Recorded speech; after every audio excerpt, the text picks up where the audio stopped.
Hello everyone, and welcome to another video. Today, I will teach you the most advanced trick in RollerCoaster Tycoon 2, testing your park. It is vital to know this, so you can get the measurement and test data, which determines how much guests are willing to pay. With no testing data, very few guests will come to your park. Feel free to pause and rewind the video if I go too fast for you. It took me days of practice before I was able to test my parks. So, don't feel bad if you don't get it on your first go. First thing you need to do is access the park information window. To do this, you can click on this entrance icon at the top of the screen. Click the park fence. Click the park entrance. Or press B. What you do next depends on if you are playing RollerCoaster Tycoon 1 or RollerCoaster Tycoon 2. In RollerCoaster Tycoon 1, you will find a stoplight in the top right corner of the window you just opened. This indicates what state the park is in.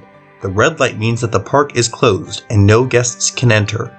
The yellow light means the park is testing and will generate stats shortly. The statistics it generates will determine how much guests are willing to pay to enter, if it's either too intense or not intense enough for them, and how nauseated the guests will get. And the green light means that the park is open and guests can enter. If the light is red and there are no stats generated, you have to click the yellow light. As mentioned before, this difficult task took me weeks to accomplish, as I would often end up with the park crashing by accident. If this happens to you as well, don't give up hope and keep at it. You'll get it sooner or later. If the light is green, you don't need to worry about testing your park, as it most likely already has measurement and test data. Like all good sequels, RollerCoaster Tycoon 2 increases the difficulty by changing the traffic signal to a flag.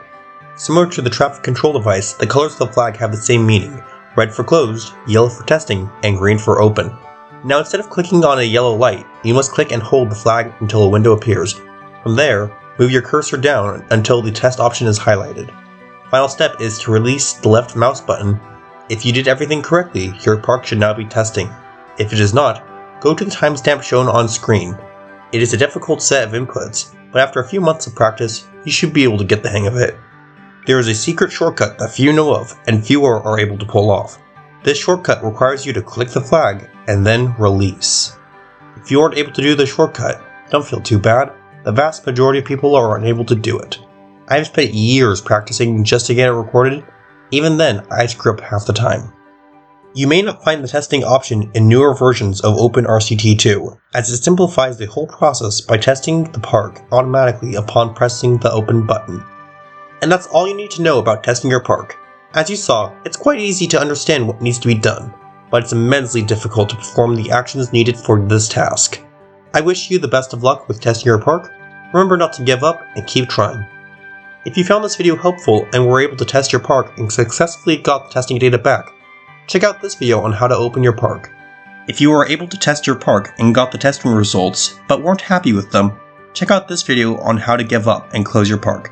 Thank you for watching, and I'll see you in the next video.